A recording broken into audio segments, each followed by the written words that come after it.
Sounds like good advice. If you know what's good for you, you'll listen to him. Yeah, I've been trying lately. Still get cramps and die fast, but it seems to be getting easier. Anyways, I happen to run to Rosa while we're out. Rosa?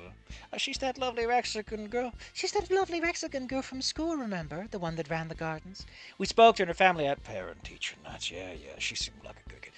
Yeah, Rosa's nice, and we got talking and caught up, and I trailed off as I consider how I'm going to frame this. The end goal is getting into the topic of Fang in a gentle way, so highlighting Stella practically crapped herself in field, almost being shot like faggot, it caused her to return to a room to oppressive funk for weeks. Probably wasn't a good segue point.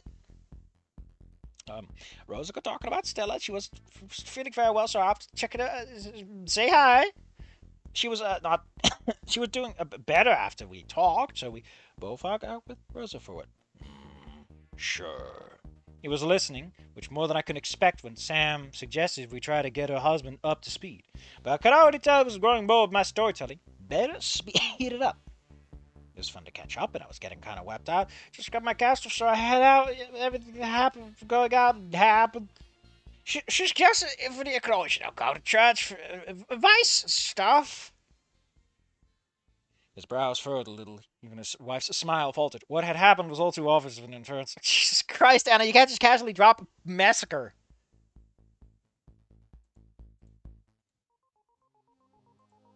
I mean, it's a fine song, I guess. What's the next one? We'll go with this.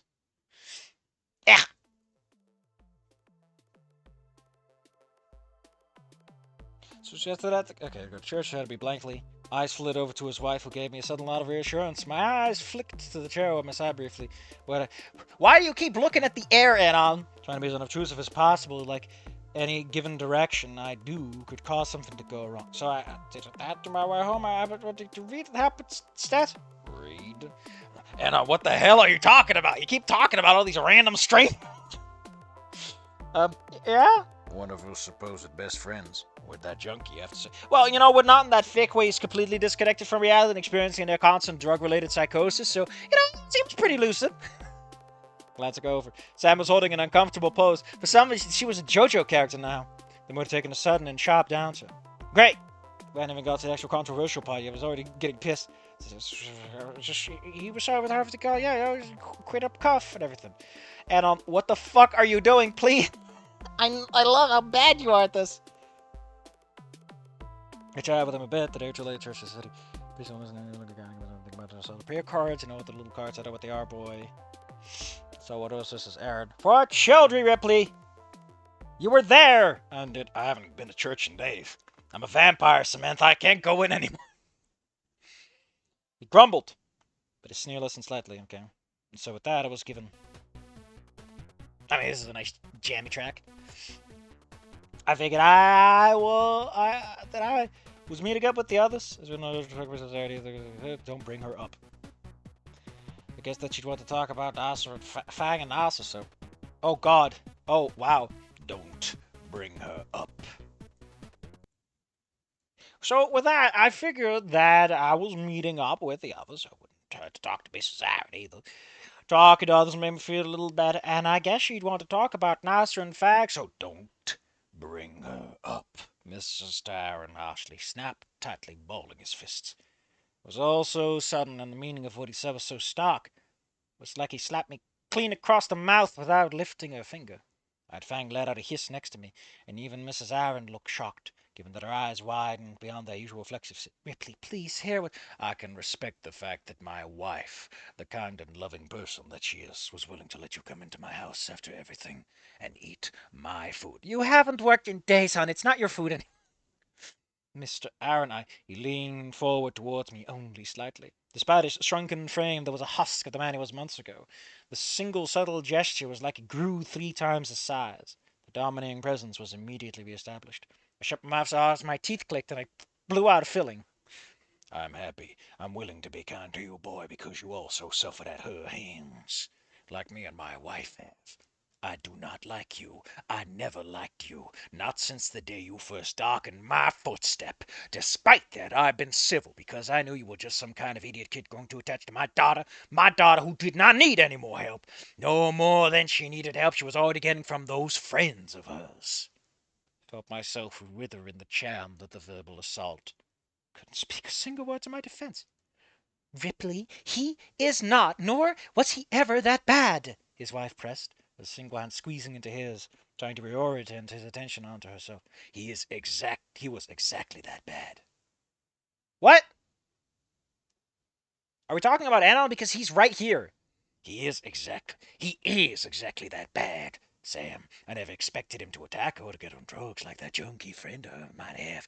But I knew that he would be a bad influence on her. Sort of going down a dark path, and he just pushed her along. You got her out of her shell and then kicked her out. That's Olivia. Wrong game. Oh, sorry, I got my scripts mixed up. Gosh, this is what happens when you record the same movie. Two.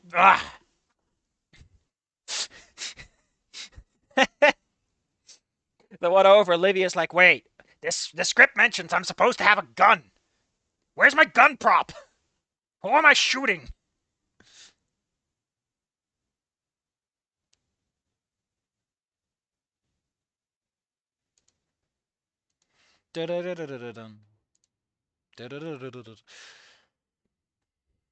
Anon did no such thing. NASA told me what had happened on prom night. I felt my stomach sinking deeper and deeper into a pit. If it got any worse, I may as well return my dinner to sender, which would just be another turd to add to the shit Sunday that the evening was turning into. I thought you were going to say because you would have thrown it up, but whatever, out of stress. Her friends abandoned her. Her foolish band predictably fell into pieces, and her wildly responsible behavior came back to bite her, and then she disappeared without a trace. Well, you see, since Rosa, don't you dare! Without a trace. His gaze snapping at me with eyes boring into my own, pupil to pupil. With you. There was a brief pause after that, and nobody moved. I don't even think I could bring myself to blink. I was stuck, locking eyes with him. His wife was beginning to rise out of a chair, though I couldn't tell to what end. Man, if only Fang was a poltergeist, it could start rattling the cutleries and stuff. We were worried about her, but she ignored our calls predictably. You did as well. My daughter was distraught, not thinking straight, and she went home with you. And then when we tried to talk to her and she did return, she lashed out at us, closed herself off, and shut herself away. His was a much more charitable take on his actions than how Fang told it. And then Monday came, and I would love it if Fang just starts talking, and Annal's like, I can't hear him like this, Fang. And she's like, you don't have to. Nothing he has to say matters. And he just keeps talking because he doesn't know what the fuck's going on. I mean, that's a comedy routine, but I feel like it would really show the tragedy of the situation to have that. Like, this is hilariously funny to look at, but it's tragic that nobody here is having fun. His hands clutched tight, taking the cable off with it. His spiteful sneer shifted from me to the center of the table. I felt a small amount of relief of no longer being his direct target, but I was worried the tablecloth would burst into flames from the intensity of it. Ripley? Mrs. Aaron Horsley called out, extending a hand his way. She stood fully, placing one hand on his back and another on his thin forearm, her head nestling into his neck. Please calm down. You don't need to do this. The hateful, raging inferno within him began to dwindle. The hulking mask loomed over me. The hulking mask looming over me began to dwindle. What energy it spent on being angry was clearly tapped out, but the displeasure the man across from me felt hadn't waned at all. No, Sam. We're not going to talk about this anymore. We are not going to talk about her. Fang, I said, finally finding the courage to reassert myself into the conversation, for her sake, if nothing else. We really need to talk about... Why? Because she killed 4 people, one of which was her own brother. Injured several others, including you, might I remind you? I didn't forget. Really? So you didn't forget that you almost bled out on the roof trying to stop her? I didn't forget. Good, because neither have I. And with that, it was over. The man silently stood, slipping out of his wife's light touch, and him silently shuffling his way out of the dining room. None of us moved as we watched him go. His heavy steps went up the stairs, down the hall, and then we could hear the distant bedroom door open and then clicked closed. The deathly silence he left us in was smothering. Mrs. Aaron was standing, both hands on her beak, eyes wide as she watched him leave. Only when we heard the faint click signifying that he was truly gone did what little energy she had leave her.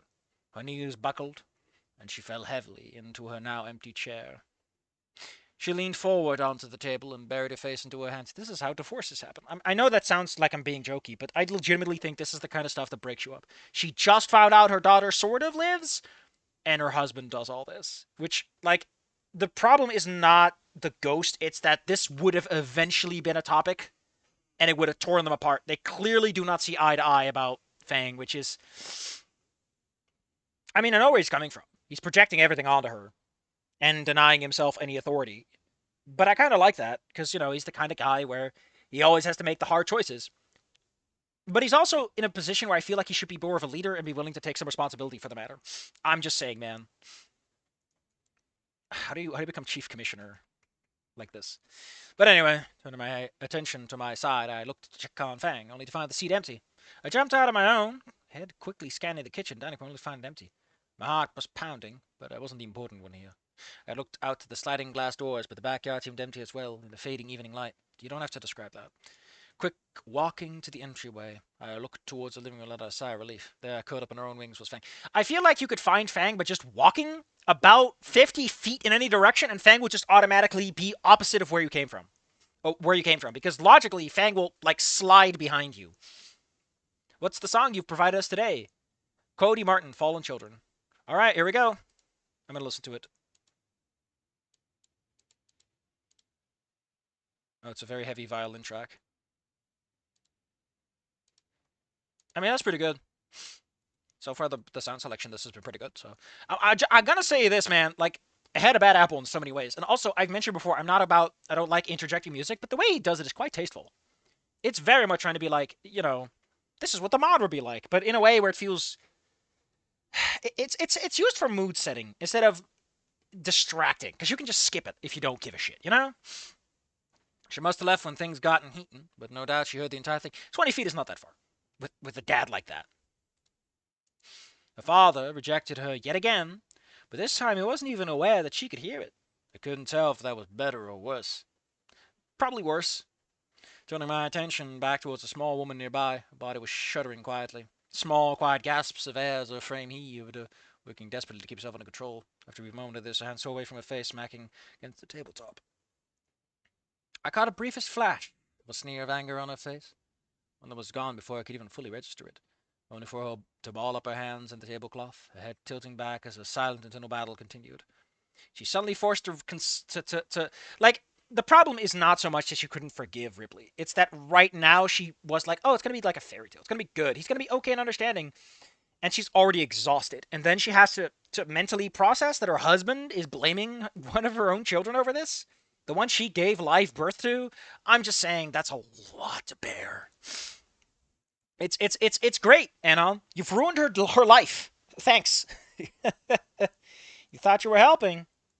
You were making things worse. There wasn't anything at all I could say to help with the loss we just suffered, so I let her be. It wasn't fair, but between the two tarots, one was more important then. Clearing the distance, I looked down at Fang for more. I think it's more that you can't actually help Sam, because you just don't know. Still covered in a feathered cocoon. Ooh. Oh, man. There's something in my nose, but it refuses to budge. Letting out a quiet sigh, I sat down in the middle of the couch.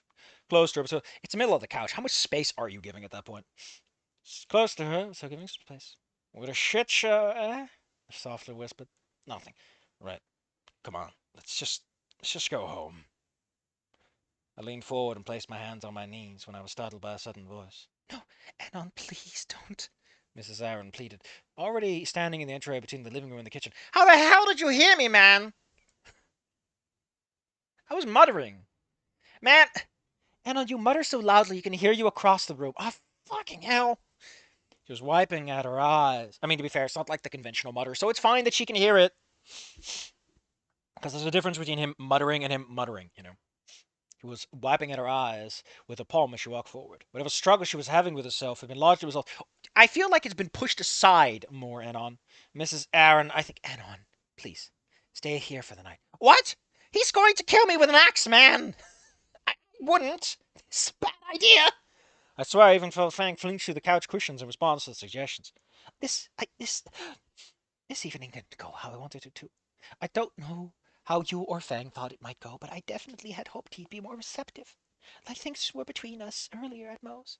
He really, he really wasn't, Mrs. Aaron.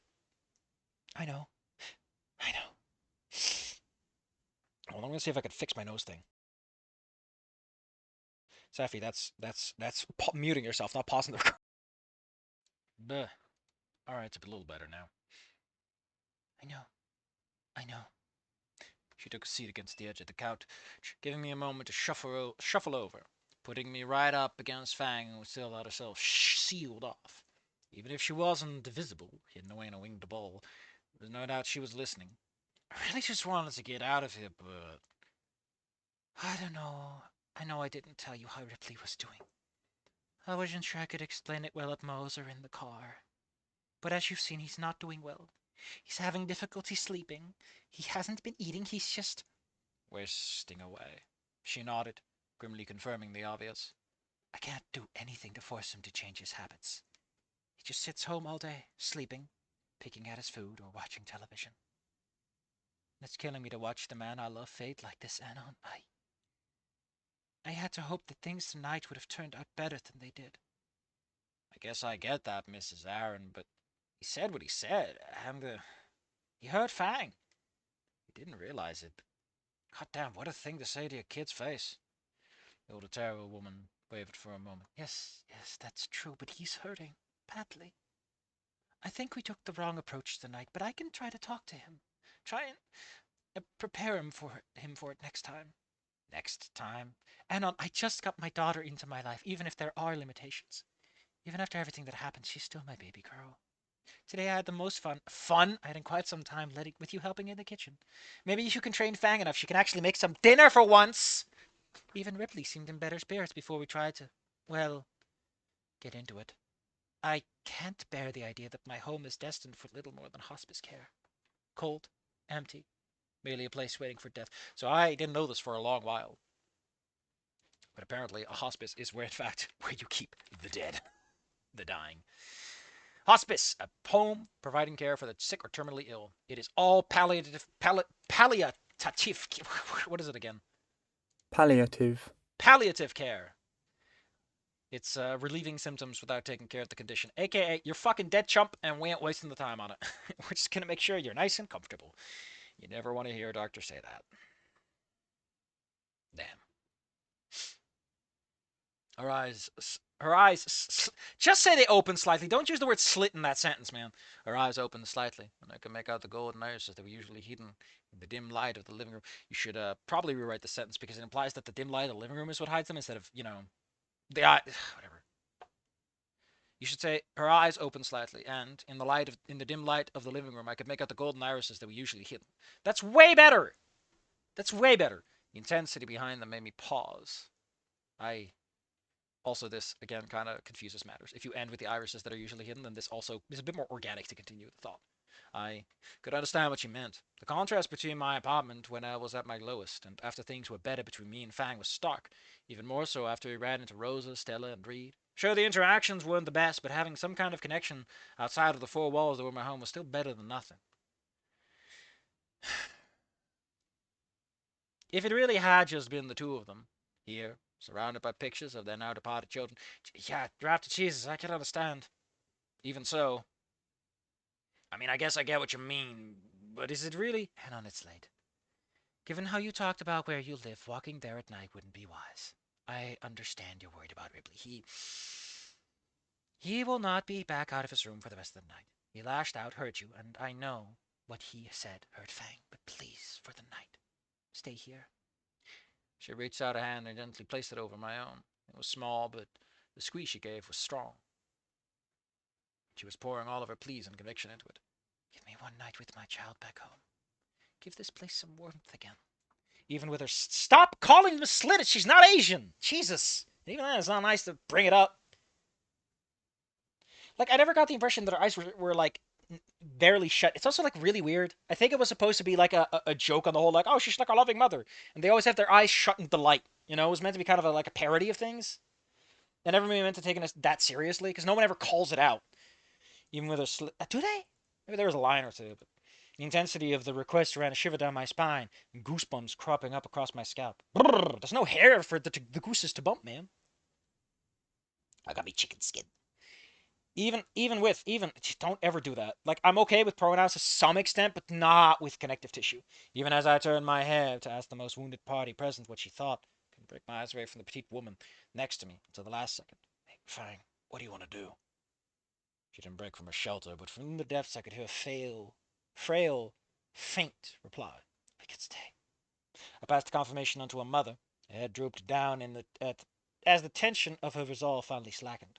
And then she fucking died, because that's how it works. too much change kills you. The sniffling returned, but she didn't weep. Maybe she'd cried so much in front of us already.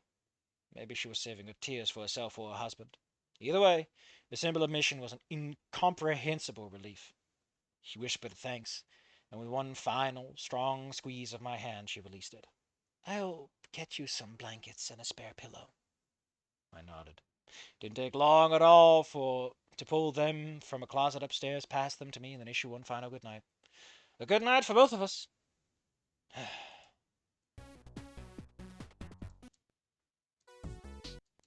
we're not getting anything good here.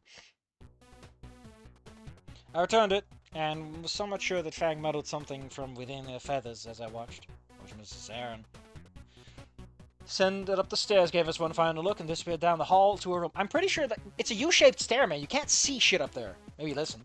I wonder what conversation was going to be like, if there'd be one at all. Maybe they just ignore the matter for the night and avoid risking a shouting match while company was over. I don't think it was really any of my business. It is, Anon! You're literally here for that business. You little business boy? You're a little business boy, Anon. Did you know that? You're a little business boy. How about you do your damn business?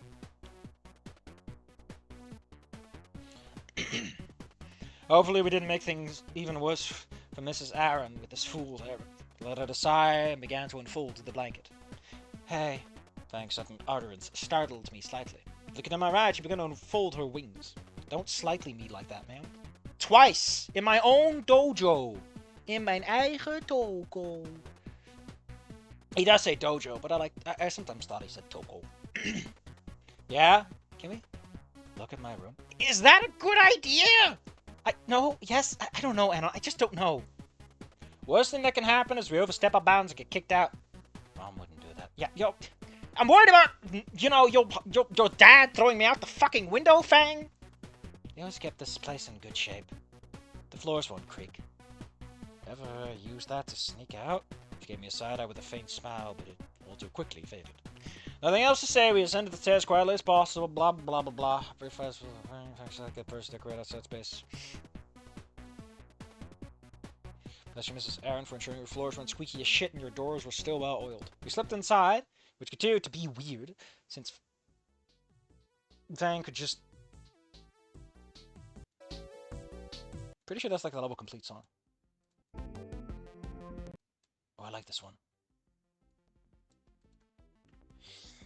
The early moonlight was streaming in through the window, and the light it was casting onto the floor was decent enough to light up the whole space. Yeah, it was basically the same room from the last time I saw it. Well, I say that, but it was different, undeniably. The guitars were smashed, the posters were shredded, the bed ripped open. Claw marks had made their way onto the chalkboard paint walls. I wasn't certain a single surface or item had survived unscathed. Fang had been a one-terror hurricane here, and little survived the onslaught. She must have done it before coming over the night before I feel like you've already, you're doubling up. This is already implied by this sentence. Like, pick one. Pick your favorite sentence and stick to it. It's the same. Just how you left it? She nodded and stepped to the center of the room, into the pool of moonlight. Her head slowly turned to take everything in. I couldn't quite pin down what she was feeling, as her face had fallen into neutral blankets. She could give my bland-ass face a run for its money at that rate. It's weird. What is? It's the same. Yeah? They left it exactly as it was. I couldn't tell what the point was. It felt normal, I guess. That's how it's always done in movies and shit, anyways. Why wouldn't they? Because I'm a monster, Anon.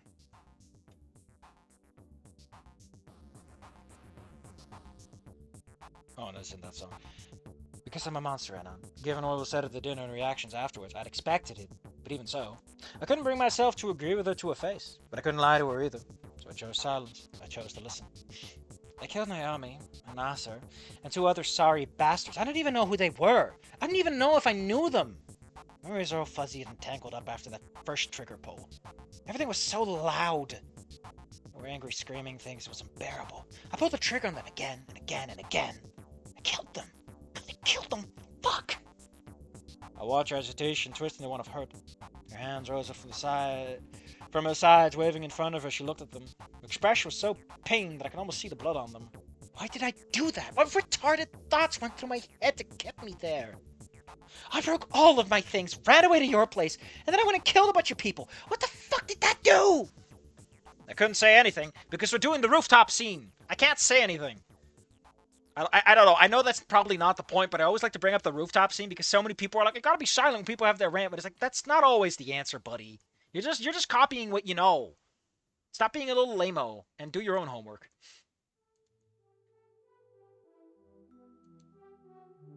World's largest web houses 110,000 spiders thriving in the dark.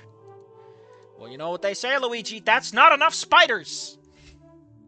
You know what they say, Luigi. 110,000 spiders ain't enough spiders for me.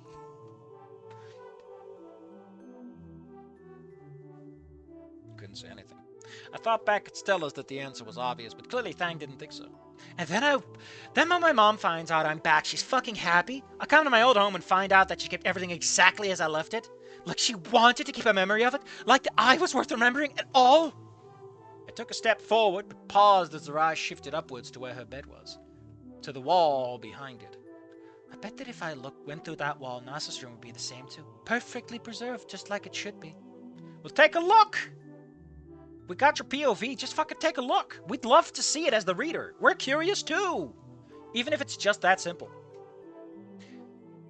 It was like I was watching her tear herself apart on the rooftop all over. Oh, God, you are... So this is the rooftop fucking scene. Stop, Anon. You can't fix things by just going, oh, if I do it now, it's fine. No, that's not how this shit works. God, that's not how that fucking scene works, you dipshit. Because he's worth remembering. He was a good kid. A good brother. Good son. Everything I wasn't. Everything I'm not. Yeah, you were non-binary, so you can't have that. I should never have come back, Anon. I was a mistake. Ugh, this song's a bit interlude-y for me. Yes, interlude-y. Maths! That's a great name. I should never have come back, Anon. I was a mistake. Dad was right about everything. I was a mistake ever since that day at the Bluffs, and I've only fucked up more since then. I should have thrown myself off of them and done the world a favor. You mean done the world a favor? Or I should have done the world the favor. I feel like the favor is a bit punchier. Her knees buckled out from under her and I nearly dove to catch her. She collapsed into me in a deluge of tears that streamed down her face. Wait, she can have tears now? And loud sobs racked her body. Unintelligible pleas and apologies flowed out from her. The real reason Anon's quiet is because otherwise someone would know he's there. Her arms looped around my back and I felt that strange, solid yet pliable sensation everywhere she touched me. My spine tingled. Spooky ghosts. So part of my brain, those ancient alarms were extremely loud ever. Listen, that's not your girl alarm, that's the ghost alarm everyone has built in, because ghosts are bad news, man. Another part of me understood what I felt in that moment didn't matter at all. All that mattered in that moment is that we're repeating the rooftop sequence and we're pretending that it's somehow fine if we just repeat it and do it right this time. That's not how this works! Stop, please. The bit of everything... We sat there, tried about he said about team effort. All that mattered was her. Yeah, now you're going insane too. I gotta say, this chapter's kind of weak.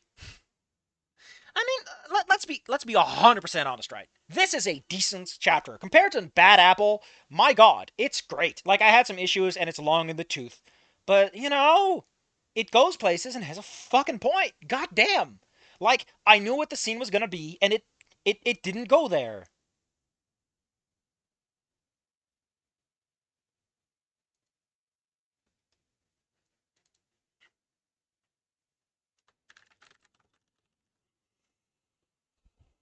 So yeah, all I can say is good chapter.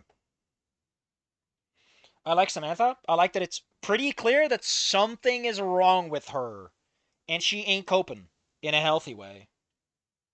We're gonna get Fang's POV next time. Are we gonna get stuff with Ripley? I remember that we don't talk to Ripley. Oh, there he. Oh God, Ripley looks like shit. We got Fang Craig. I don't like this art. It looks a little like Samantha looks. It looks a little goofy, but we got some art. That's cute.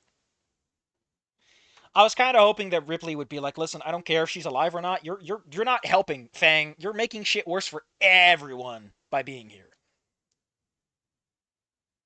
God, he looks so gaunt. I gotta say, I love what he did with him. We'll see that next time. Why is? Oh no, that's his jacket. I thought Anna was like having a. Hold on. Look at this. It kind of looks like he has like a big open. I was like, ha! Right, right. Mm.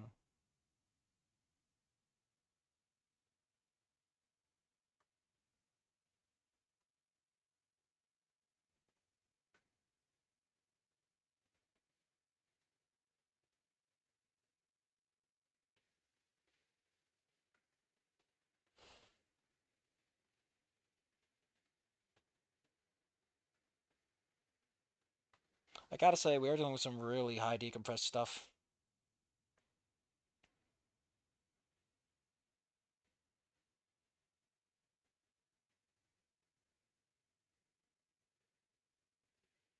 Oh shit, we're ending it with "it wasn't my fault" from Ripley. That's what I mean. The guy should be in a leadership position. What does the commissioner, chief commissioner, like? What the fuck is that job position? Police commissioner is the head of a police department responsible for overseeing its operations and effective law enforcement. So I guess chief commissioner is like you're the boss of an area.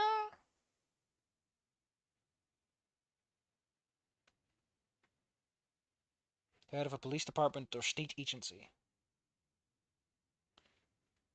Chief of police. Chief of police is an appointed official or elected one in chain of command of a police department. Known as a police chief or just chief. For some countries, as chief as commissioner or as chief constable. So who fucking knows, right? Who fucking knows? I'm looking forward to chapter 9.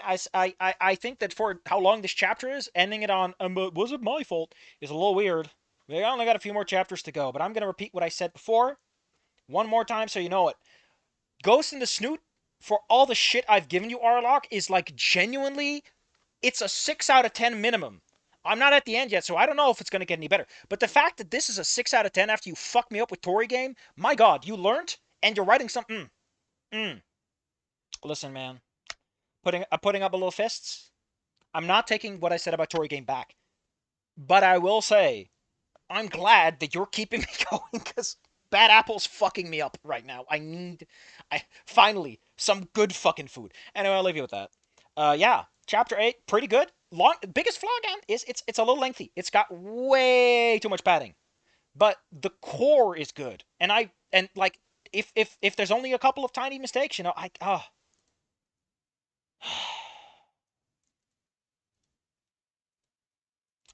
I'll see you guys then. Thank you all for coming. I mean, it's not a stream or anything, but you know what I mean. I'm just gonna say ba da ba ba da ba da ba ba da ba da ba ba da ba. Hey.